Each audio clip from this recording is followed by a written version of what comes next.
Hello, BookTube, and welcome back to that venerable, beloved BookTube event, Jane Austen July. This is an event that is heralded and waited for every year. I will leave links, if I remember, I will leave links to all the announcement videos and all the falderall involved. It's just a wonderful big thing where you celebrate Jane Austen, and there are all kinds of prompts, all kinds of challenges that you can do. Read something of Jane Austen that is not one of her major novels, read a major novel, read work from the same time period as Jane Austen, or one of the people that she might have read, read a work of history about the period, read or watch an adaptation, either faithful or extremely freely adapted, all kinds of stuff like that ranges the spectrum. If you want to just surrender your July to Jane Austen, then you have a great group of people to do it with, a bigger group of people every year. Uh, and I love Jane Austen July. I confess that one of the main things I love about it is just the videos, all this dorkish enthusiasm. I just love it so much. But for my own Jane Austen July, I decided to be extremely basic, extremely primitive. I'm not going to do any of the prompts or challenges at all. I'm not, especially not going to watch anything. Instead, I'm just going to reread Pride and Prejudice. That's all. I'm just going to reread Pride and Prejudice. I don't need any reason to do it. I love the book. I've read it a million times. It is hands down my favorite Jane Austen novel. But I'm going to reread it anyway, just in the spirit of Jane Austen July. So let's read the famous first chapter together, shall we? And see what we make of it. In case you haven't read Pride and Prejudice, in case you've defied one of the only mandatory read-alongs, I've only done 2 mandatory read-alongs on this channel, where you don't have a choice. You have to do the read-along. If somehow you came late to that or defied it and have never read this book, well, this will be the first chapter. We can read it together. This is Pride and Prejudice, Chapter 1. This is from when Jane Austen originally wrote this book. She sold the copyright to this thing for £110, down from the £150 that she wanted, which is just, it's insane to think of. It's insane to picture her going to her publisher and saying, well, I will sell you the copyright to this new book of mine called Pride and Prejudice, but I'd like £150, and getting dickered down to £110 when £100 million would have been a extreme lowball estimate. It's just nobody knew it at the time. Nobody knew what this was going to become. So anyway, here's the beginning of the first chapter of Pride and Prejudice, complete with the famous first line. It is a truth universally acknowledged that a single man in possession of a good fortune must be in want of a wife. However little known the feelings or views of such a man may be on his first entering a neighborhood, this truth is so well fixed in the minds of the surrounding families that he is considered the rightful property of some one or other of their daughters. "My dear Mr. Bennet," said his lady to him one day, "have you heard that Netherfield Park is let at last?" Mr. Bennet replied that he had not. "But it is," returned she, "for Mrs. Long has just been there, and she told me all about it." Mr. Bennet made no answer. "Do you not want to know who has taken it?" cried his wife impatiently. "You want to tell me, and I have no objection to hearing it." This was invitation enough. "Why, my dear, you must know. Mrs. Long says that Netherfield is taken by a young man of large fortune from the north of England, that he came down on Monday in a chaise and four to see the place, and was so much delighted with it that he agreed with Mr. Morris immediately, that he is to take possession before Michaelmas, and some of his servants are to be in the house by the end of next week." "What is his name?" "Bingley."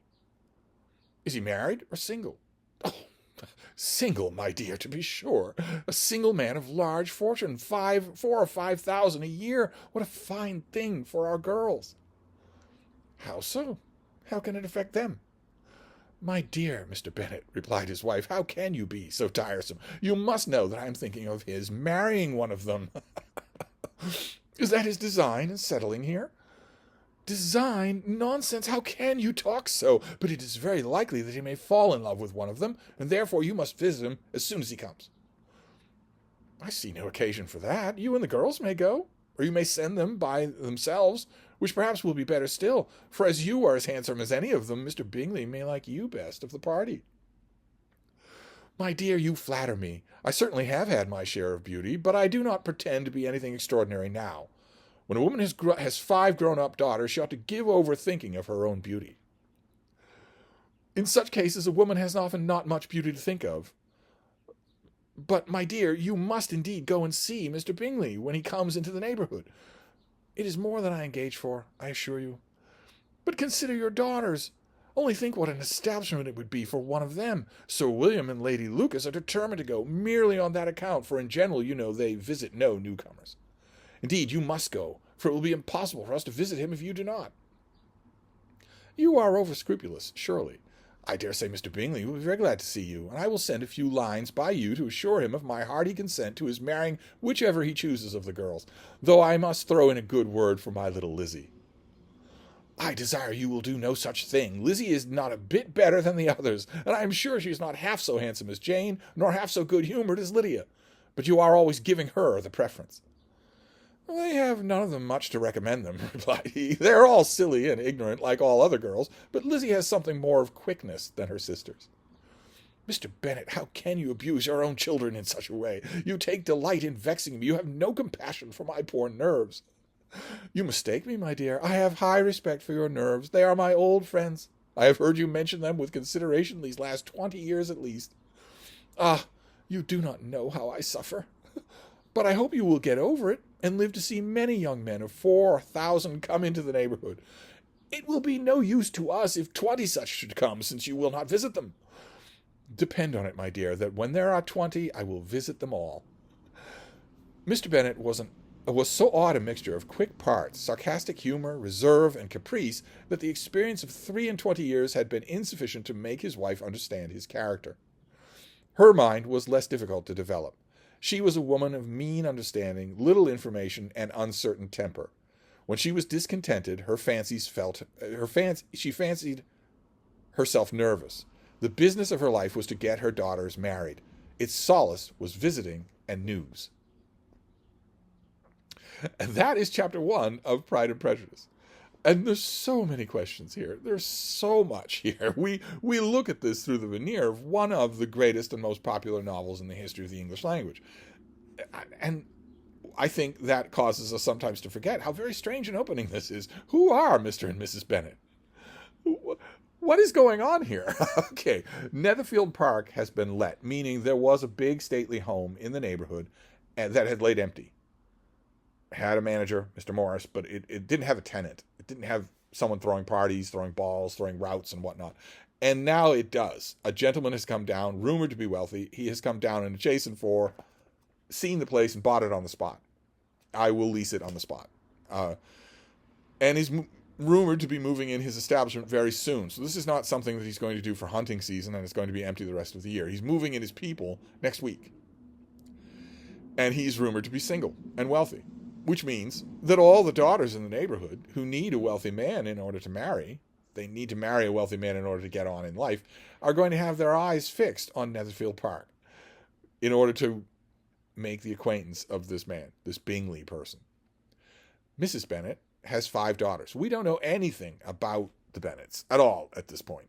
But we know that she has 5 daughters. And we can assume, again, it's an assumption, if you're coming at this in 2024, age 24, you're not going to know any of this. You're not going to have any idea how to read any of this. A little bit of historical contextualizing will tell you that the Bennets must be somebody, or they wouldn't expect to visit Bingley at all. The common tradespeople in whatever town this is, wherever this is happening, they aren't expecting to call at Netherfield Hall. But apparently Mr. Bennet can. And Mrs. Bennet has 5 daughters, all of whom need to be well wed. The mission of her life, as our narrator tells us, is that she see her daughters well wed. And this is centuries ago. So it's not a question of what profession do the daughters want to go into. They can't go into professions. If they were poor, perhaps they could become governesses. But we can kind of sort of get the impression that maybe the Bennet girls are not poor. We don't know yet. It's a very brief chapter. It's over before it begins. Be that as it may, if they aren't poor, if they can't become governesses or work in a mill or with their hands or something, then they have to marry money. Apparently not having any of their own. So Mrs. Bennet is trying to prevail upon her singularly laid-back, husband that he has to go and visit. He has to go and he has to pay his respects to this Mr. Bingley as soon as he gets there, to get a foot in the door and establish a friendly basis for their families to know each other, so that Mrs. Bennet can throw her daughters in the path of Mr. Bingley and hope that one of them sticks. If you know the book, if you come to Pride and Prejudice later on, and you've read it many times and know it really well, you will know a few things.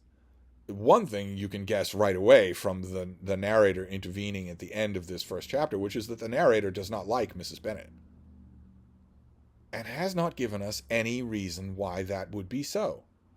In fact, since the persistent habit of narrating not only what's happening in a scene, but every last detail of what it sounds like and what the mood of each person speaking is, hasn't yet come to fiction, we don't know how to take this scene. As I've pointed out many times before, including to many, many classrooms, imagine that the Mr. and Mrs. Bennet described in this scene are head over heels in love with each other. And that all the dialogue you hear in this scene is being done in knowing joshing with broad smiles on faces and lots of laughter. You wouldn't have to change a word of dialogue. Not a word of the dialogue. The scene easily supports that reading. It's only the narrator stepping in at the end to tell us that's not the reading, to tell us that Mr. Bennet is odd and capricious, but that Mrs. Bennet is horrible, because keep in mind, news here in the context that Jane Austen is talking about, it means gossip.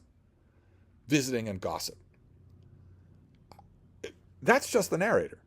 What we're actually getting, what the narrative is actually giving us, supports an entirely different reading than that. First of all, why wouldn't it be Mrs. Bennet's life goal to see her daughters well married? Why wouldn't it be? It was her mother's goal to see her well married. It was the role of mothers in society to do that. There are ways to do that, compassionate or mercenary, but still, that in itself being the goal of her life is not wrong at all. But if you strip out that hindsight and also that narrator leaning in right away to bend your ear on the subject of Mrs. Bennet, this scene could be entirely wonderful, entirely friendly. Mr. Bennet could be simply needling his wife. He could be simply joking with her. And the mention of her nerves, we're told that she's mentioned it for 20 years. It could be an old joke by now. You will say, if you know Pride and Prejudice, and you've read it many times, you will say, well, that might be true for this chapter, but that reading doesn't follow through the rest of the book. I defy you. I defy you to say that with complete confidence if you remove the narrator. We'll call it the narrator instead of Jane Austen. But the narrator does not want you to like Mrs. Bennet. And if you remove the narrator... anyway, that's what we get for this first chapter. Is that things in location X, wherever this is happening, things in the vicinity of Netherfield Hall, have suddenly been thrown into a tumult because this vacant property is now going to have a tenant, and he's wealthy. And we know the names of some of the people who are going to be involved. We know that a fervor has already started for the families to throw their eligible daughters in the way of this wealthy bachelor. So that's the first chapter of Pride and Prejudice. I think, apart from all of the vagueness, and apart from some of the stuff that is historical, a person who is reading this in 2024, who is themselves 24, is going to, if you read this without any introduction, without any historical orientation at all, you're not going to really understand why you would want your daughter to marry this guy. You don't know anything about him except his money. Why would you want that? How do you know that the daughter will want to do that? And of course, the more you learn about the time period, the more you learn that none of those questions apply. Those are all anachronisms. But if you're coming to this cold, I think you see three things really. One, you see Mrs. Bennet. She's the standout character of the chapter. Two, you know that the narrator wants you to dislike her. Although, reading this in hindsight, where is Mrs. Bennet wrong? It is the foremost goal of her life to see her daughters married, but where is she wrong otherwise? She says, for instance, that Lizzie is not as beautiful as Jane, nor as upbeat as one of her other daughters. This is absolutely true. This is absolutely, both of those claims are absolutely true. Elizabeth Bennet would be the first person to admit both of those things. She's not wrong. So you see, that's one of the things you see. The two parts of that. You see Mrs. Bennet's character, and you see what you get impression of what the narrator wants you to think about Mrs. Bennet. And you see one other thing. Just how utterly delightful this is. It moves like nothing. It's like a lightning bolt to read. It's utterly delightful to read. You don't for a minute get dragged down. Dragged down is something I would illustrate if I could by showing you the opening chapter of other novels that came out when this one did, or 5 years on either side of it. If you don't believe me, try one of those other novels. If provided it isn't written by Jane Austen, try one of those other novels. Plenty of novelists are trying their hand at this sort of stuff. Plenty of novelists were entering into the burgeoning fiction market to make money, even as much as £110 for the copyright to Pride and Prejudice. How many billions have been made off this book since that deal was made? Read one or two of those other authors. Read what their first chapter is like. And then come back and read this. You'll see what I mean. It's an immediate impression. So there you go. We'll give you a little nudge, a little push. We read the first chapter of Pride and Prejudice together. So if you haven't read this book, don't let any time go by. Don't waste any more time. Don't wait any longer. Use Jane Austen July for BookTube to push you into reading it. You will have a blast. You will love it, and you will reread it. But anyway, there you go. That is chapter 1. I don't have any idea what this cover is. This is, I think, a print-on-demand thing. I saw this on Amazon and just had to have it because, of course, it makes no sense whatsoever. It's not connected to Pride and Prejudice in any way. It was just a stock romance cover, so I had to use it for this. But I'll wrap this up for now, and I'll be back. Thank you, BookTube.